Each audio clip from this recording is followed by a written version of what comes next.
The Radio Memories Network is brought to you in part by Liberated Syndication. Podcast publishing made easy. Libsyn.com. That's Libsyn.com.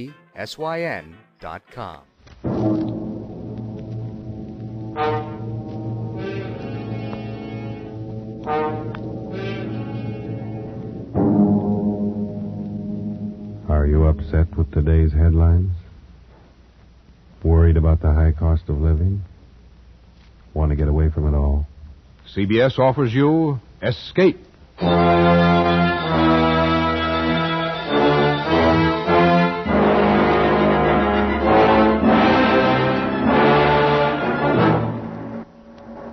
You are the friend of a man living in death, confidant of a ghoul, witness to a nameless terror. You are a guest in the house of Usher. The Columbia Broadcasting System and its affiliated stations present Escape, produced and directed by William N. Robeson, and carefully plotted to free you from the four walls of today for a half hour of high adventure.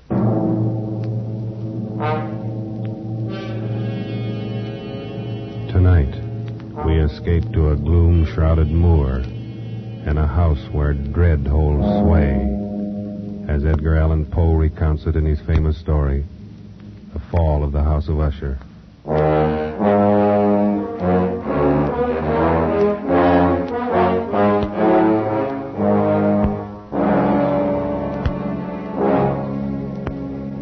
It is with some regret, but I believe advisable that I identify myself only as a friend of Roderick Usher.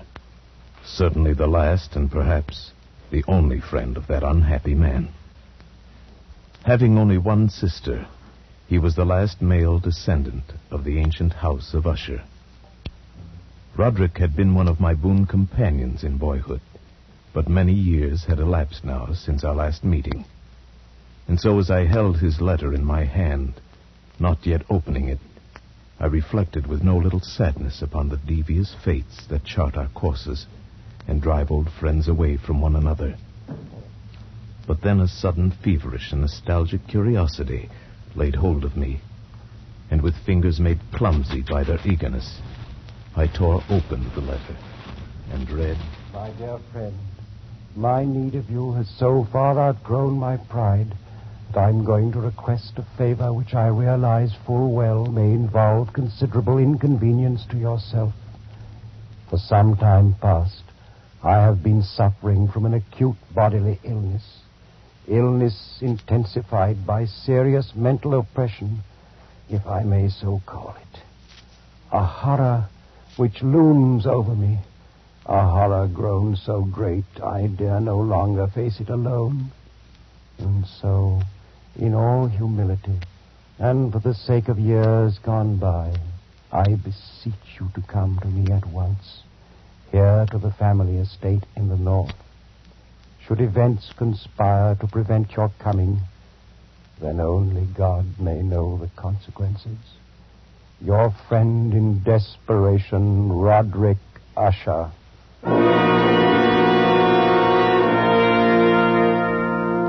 And so it happened that at the end of a dull, dark, and soundless day in the middle of October, I found myself as the shades of evening drew on, within view of the grim and melancholy house of Usher.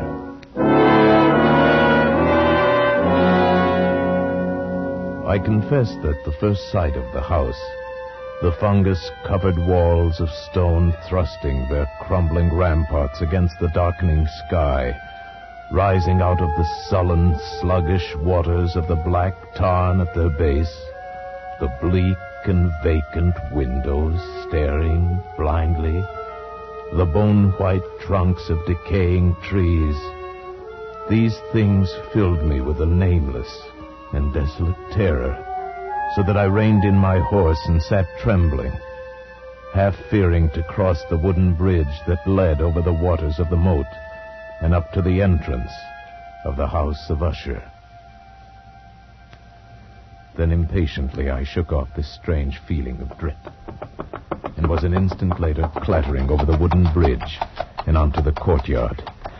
I dismounted quickly, tossed my reins to the silent lackey who approached, strode across the gravel, and up to the massive wooden portal, the door of the house of Usher.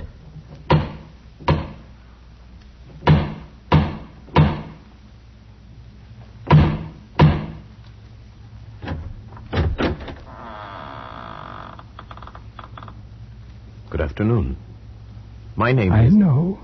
You're the friend of Master Roderick. Please come inside, sir. Thank you.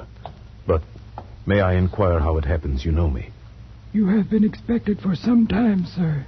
Yes, true. But also I'm a stranger to you and could be some other visitor.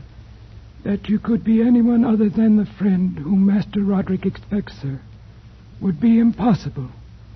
You see, no one else would ever come to this house. Then I followed his stealthy footsteps through many dark and intricate passages. My earlier foreboding heightened and was made fearful by the somber aspect of the hallways by which we passed. The many unused rooms reaching out with their vast emptiness like some hideous jungle creeper. But at length we stood before the door of the master's studio, and there the servant left me, departed and left me to go in alone. The man across the room, half reclining on the couch, his back turned toward me, did not hear the opening of the door. For the space of several heartbeats, I saw only the deathly pale and ghastly sunken features of a stranger. Then only with difficulty could I recognize, behind that mask, my boyhood friend. For surely, under light of heaven, no man had ever before so terribly altered in so brief a time as had Roderick Usher. Oh, my friend, you've come at last. Thank God you did come. Oh, Roderick, did you not know I would? Could you not be sure that no long years would ever dim the friendship we shared in youth? So many things have dimmed. Youth. It seems so long ago. But now you're here, and we'll find it, relive it all over again, every glorious moment of it. And all these shadows, all these gibbering phantoms that haunt me, they'll be driven out. And then the sun will shine again, and we'll be young again and relive... Roderick! But forgive me, my friend. My excessive joy at the sight of you after so many years drives me into a frenzy of talk. How many years has it? No matter. It is enough that you are here, and brought with you all the lost, all the happy days of my boyhood.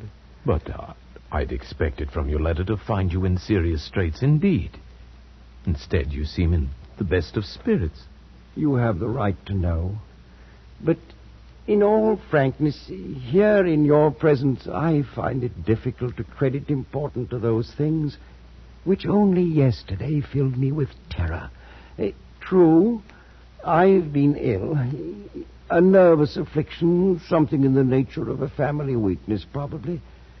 It has affected me with a morbid acuteness of the senses, such that quite often the least sounds and odors and colors become irritating beyond endurance. Then I've eaten but little, as you can see. But surely you've retained the services of a physician. A physician? Oh, yes, of course. He calls almost daily, though it is more often Madeline that he attends. You remember my twin sister, Madam? For her I care more greatly than for myself. Even today, she's taken to her bed and I have to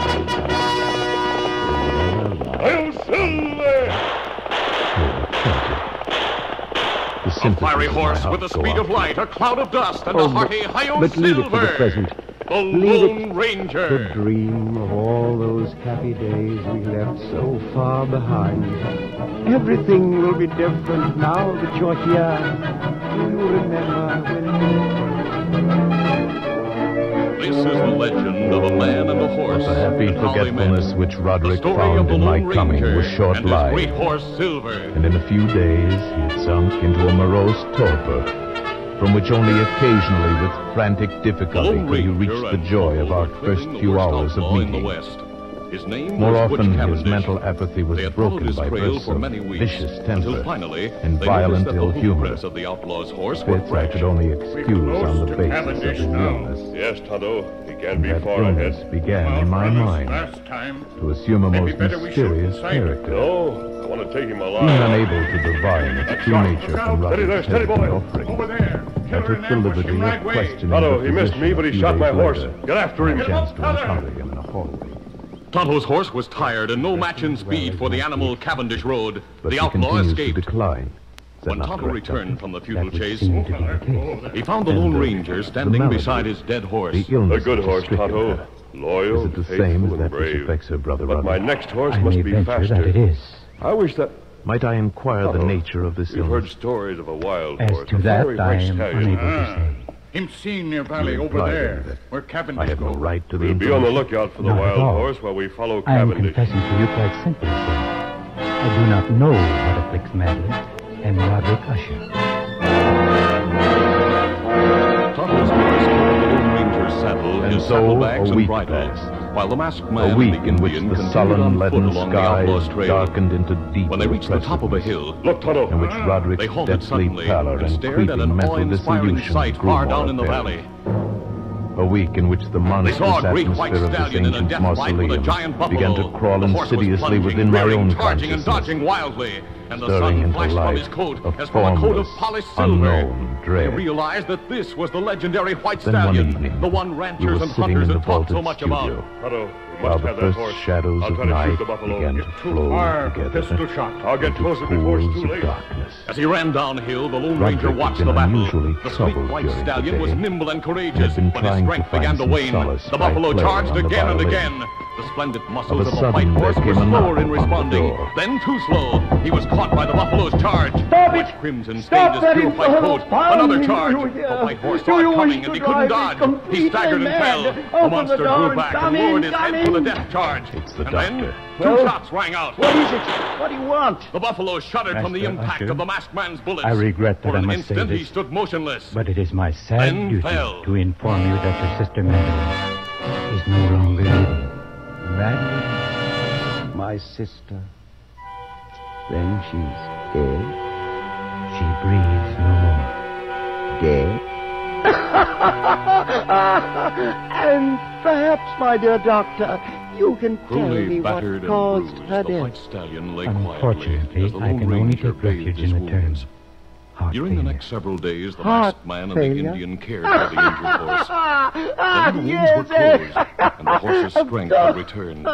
There was once more fire in his eye, a spring in Very his well, step, Doctor. and his head If was you'll be lifted kind proudly. enough to wait, I'll come down Tonto, directly and discuss he's himself the again. At your service. Plenty strong. I bid you good afternoon, Good horse. I wonder if he'll take a saddle. Roderick, Let's try. I assure you of my There, deepest steady boy. sympathy. You do. Your deepest sympathy. No, Tonto, wait. Let Doctor him go. regrets his I'd like to have sad that horse duty. more than Are you anything in the fools, world. both of you But he fools? deserves his freedom. I He don't fought for it. understand. Haven't you seen it yet? He's turned to look at us. Can you not feel See it how the about sun you? reflects from his The white horrid, monstrous, brooding spirit of this accursed house. Can't you would be a hear name its for evil him. laughter as it lurks in the hallways and grows fat upon the soul? My dead sister. Roderick, Tonto, he's coming back. Can't you see? It's just as if he knew what I said. Me that she's dead. I Silver! myself walked but a few steps Silver, you behind her beauty. into the same shadows of hell. Can't you sense As the mighty those stallion hideous felt the tentacles halter, he even trembled now, as if from a chill. reaching out Every for me, instinct told him that for he me. must flee at once to preserve his Oh, freedom. now, And yet the he stood his last ground. living, It wasn't gratitude that kept him living, there. It was something the last stronger, living some mysterious descendant bond of the friendship and accursed understanding. house of Usher. He heard the man's voice. And he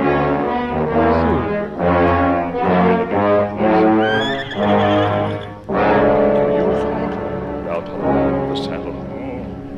Such was the passing of Madeline There was Usher, a horse like this. once living, Now, Silver, now we're dead. going to work together. The And horse her was very wild death and unused to untimely the in ways its of men, and the weight of a saddle and a Bore to rider. my The trembling masked soul man was a a kind portent teacher. of He was events yet gentle more firm, hideous, and Silver was more intelligent. horrible. The stallion seemed to sense the yet to desires of the come. Lone Ranger and did his best to cooperate. He learned quickly, and after several days of training, he was ready.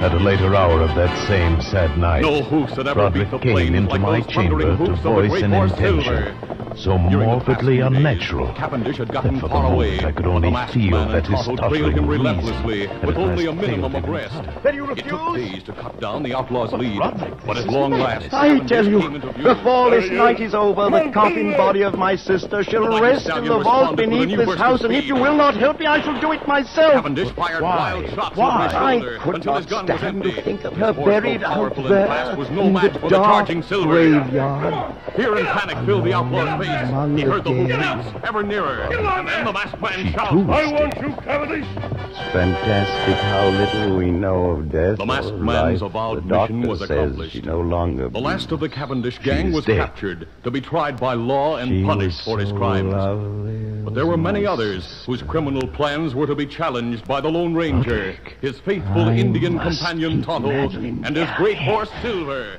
Nothing but evil would come of such an act. I can trust no one. Not even the physician himself. He hates us because he can't discover what it is that kills us. Even he might steal the body of my beloved sister, that he might learn our secret. You understand, don't you, my friend? Yes, Roderick. Yes, I understand.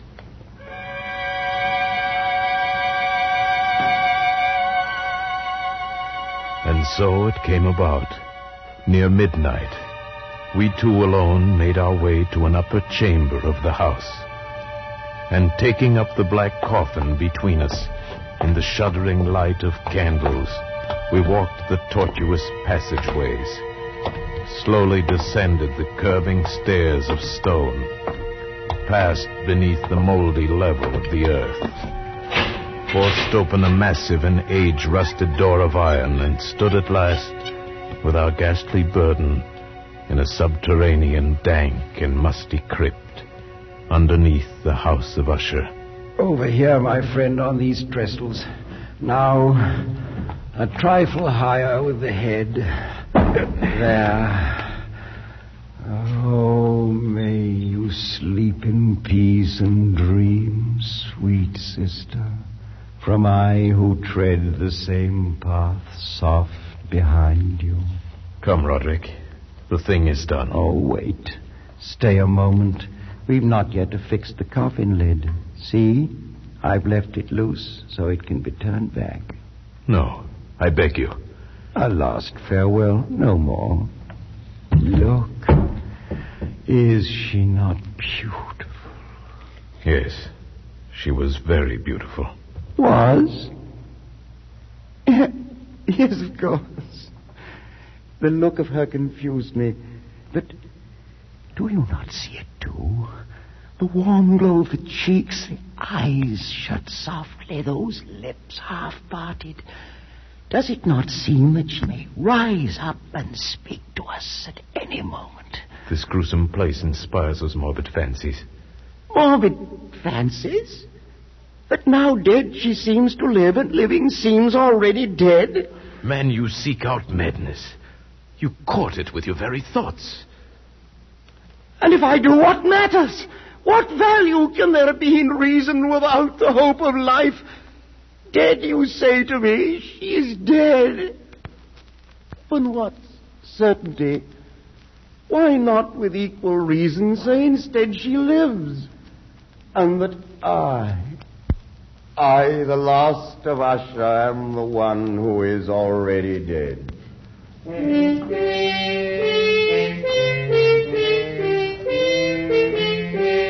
I prevailed upon my friend at last to leave that mournful place, And so with grim finality we secured the ebon lid, took up our flickering candles, and departed from the crypt, leaving it alone with its darkness and death. The ponderous portal closed behind us, and then my soul for one brief instant felt the dread and awful meaning of eternity.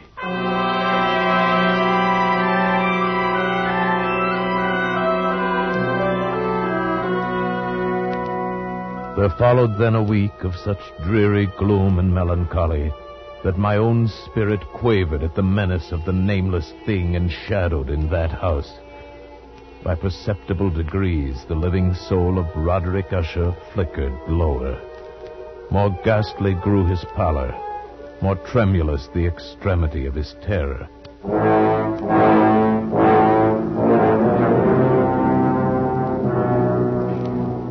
The 8th day following the death of Lady Madeline fell upon the last day of grim and gray October, and brought with it, as the curtains of night descended, the fitful breath of a rising tempest, uneasy gusts of sodden rain, and the sound of sullen thunderous rumbles born of the dim flares of sheet lightning somewhere behind the lowering pall. I retired at a late hour, but found sleep impossible. At length, overpowered by some strange presentiment of evil, I found my reposeful inaction no longer endurable. And so I arose, threw on my clothes in haste, and fell to pacing the floor of my darkened chamber. Then in one instant, a soft sound in the blackness froze my steps in paralysis of terror. The latch of my chamber door was being lifted from without. Oh. Was it? Was it, I say? It is I, Roderick. Oh, Roderick. What are you doing up and about at this hour, in pitch blackness? Wait, let me light the candles. No, I am quite used to darkness. I heard your footsteps and knew that you must be awake, even as I was. But can it be that you've not seen it? I don't understand you. I've seen nothing. Then stay. You shall see it, even as I've seen it for these past 2 hours. Wait. I'll throw open the casement window. There. Look!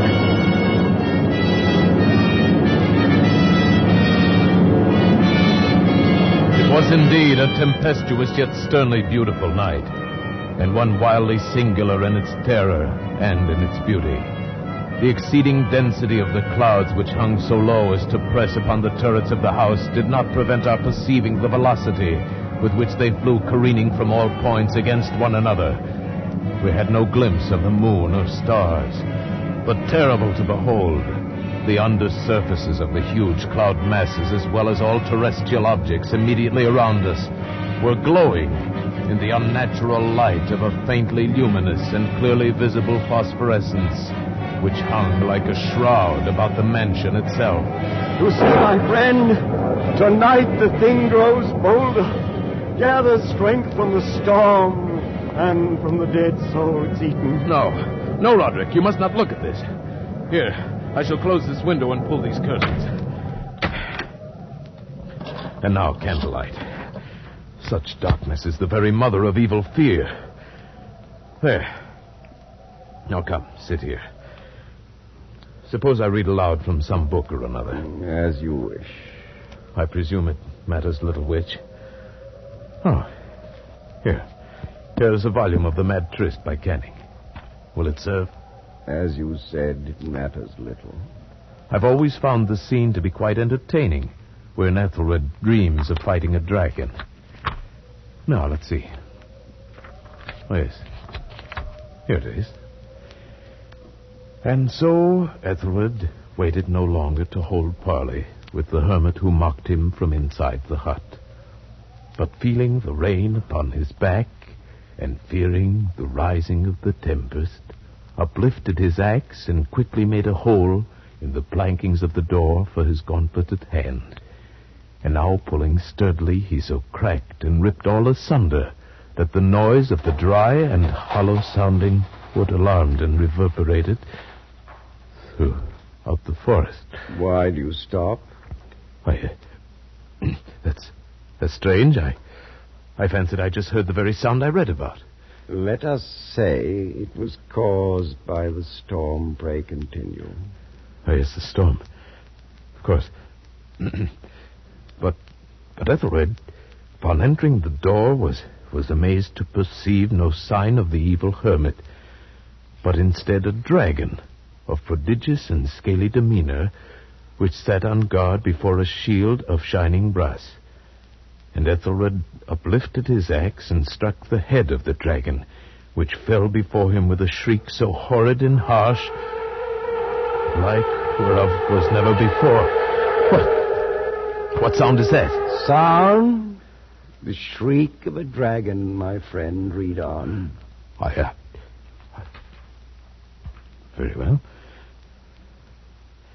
And now the champion, bethinking himself of the shield of brass, approached across the silver floor to where the shield hung upon the wall.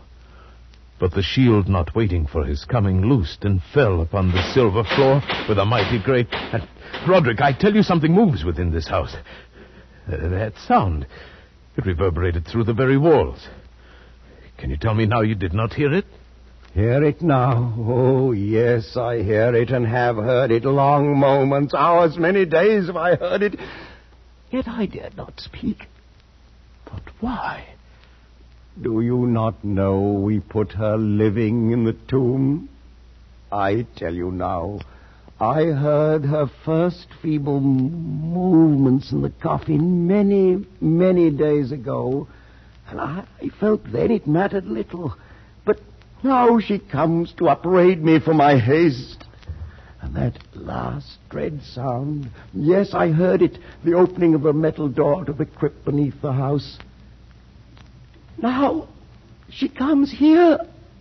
Have I not heard her footsteps on the stair? Do I not distinguish the heavy and horrible beating of her heart?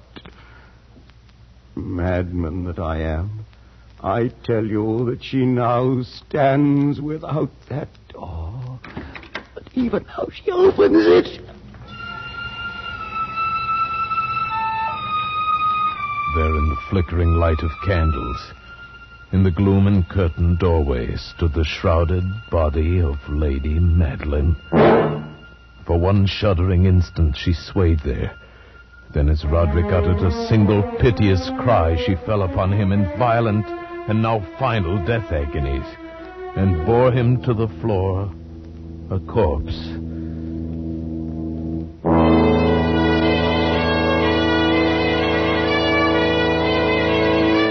From that chamber and from that mansion, I fled aghast out the massive portal over the causeway into the night.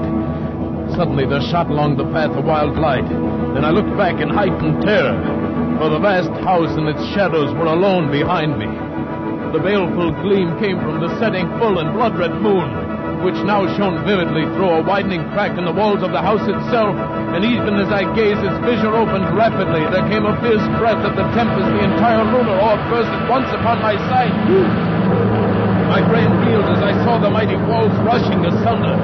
There came a long, tumultuous, shouting sound like the voice of 1,000 waters.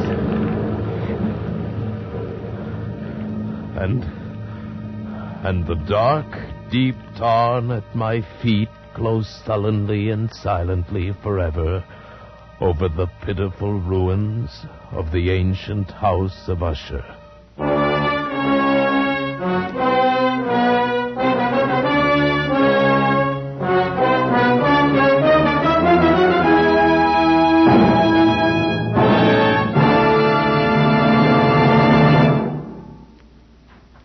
Escape is produced and directed by William N. Robeson, and tonight brought you The Fall of the House of Usher by Edgar Allan Poe. Adapted for radio by Les Crutchfield, with Paul Frees as the narrator, Ramsey Hill as Roderick Usher, and Sheridan Hall as the physician. The special musical score was conceived and conducted by Cy Feuer. Next week... You are the victim of a poorer man, pursued from the west coast of Africa to the west end of London by a dead man's head, which grins at you upside down.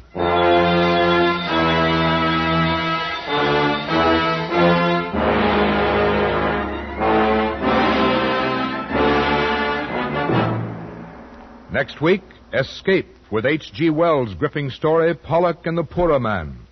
Good night, then, until this same time next week when CBS again offers you Escape.